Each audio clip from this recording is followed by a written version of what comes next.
So you ever drive out to your campsite and thinking that your battery is going to be charged on the way? Well, I just drove 3 hours. I only gained about 1/3 of a volt. Is that normal? I'm afraid it is, and I'm going to prove it out why that happens. Okay, so today we're going to test my battery voltage before we actually hook up to the truck here. And we're showing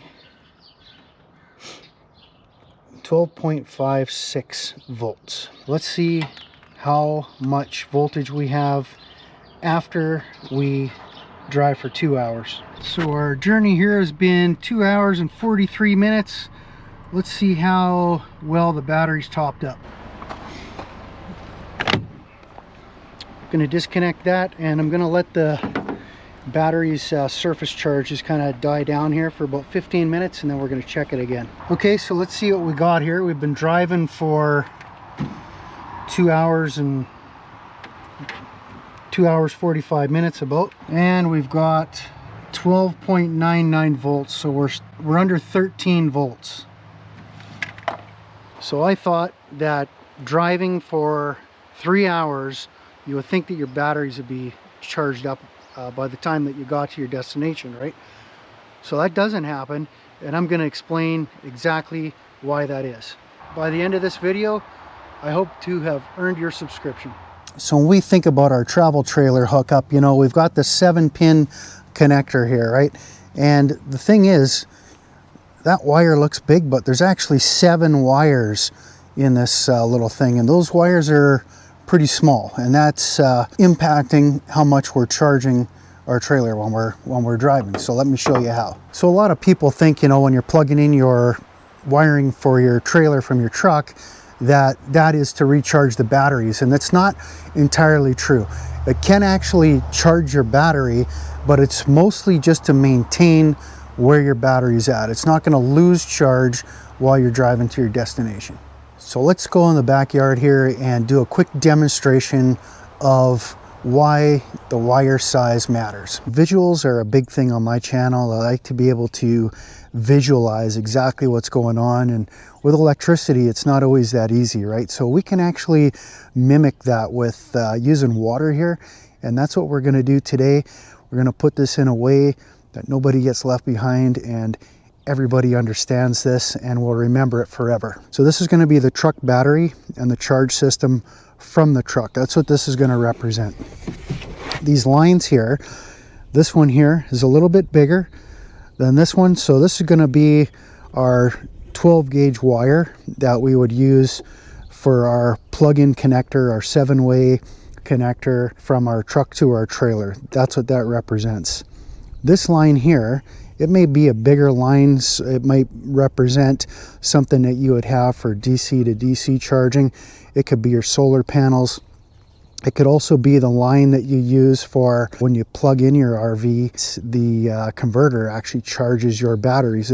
It's more of a significant wire size that's being used there. So this wire here, you're going to be carrying up to 40 amps of electricity with it, while your truck is only sending maybe 5 to, if you're lucky, you might get you know, 10-12 amps with your truck plug-in here, your regular trailer plug-in. So what we're going to do here is do a little demonstration here. So using one container here to get flow coming out of both, and then we're going to fill both of these see-through clear containers here, so you can actually see how much and how fast charging makes a difference with the line size. The bigger the wire, the more volume of electricity that can make it from your battery into your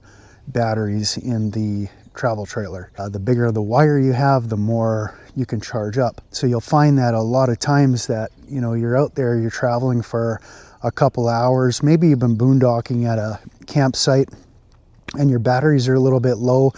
You didn't take the time to run your generator to top those batteries up using the converter, because you're thinking, well, I'm going to be on the road, I'm going to be out there for 2 hours, that's going to be plenty to actually charge up the batteries.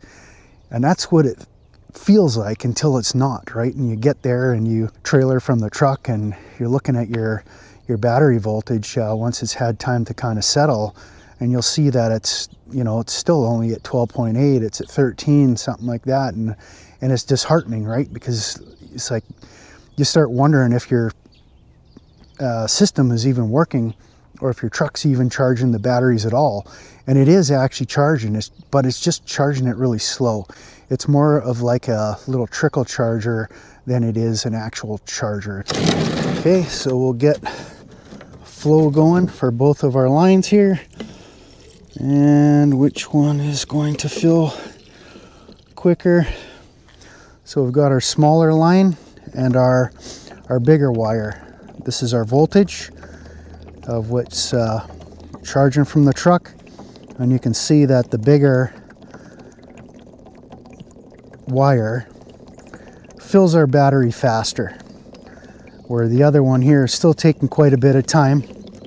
It's still filling, it's just doing it slower. You know, you're on the road for 2 hours, but if you've depleted your batteries the day before of, say, 50 amp hours, again, it's all straight math, right? So you need to put at least that 50 amp hours back into that battery, say 7 or 8 amps that you're getting from your trailer connection.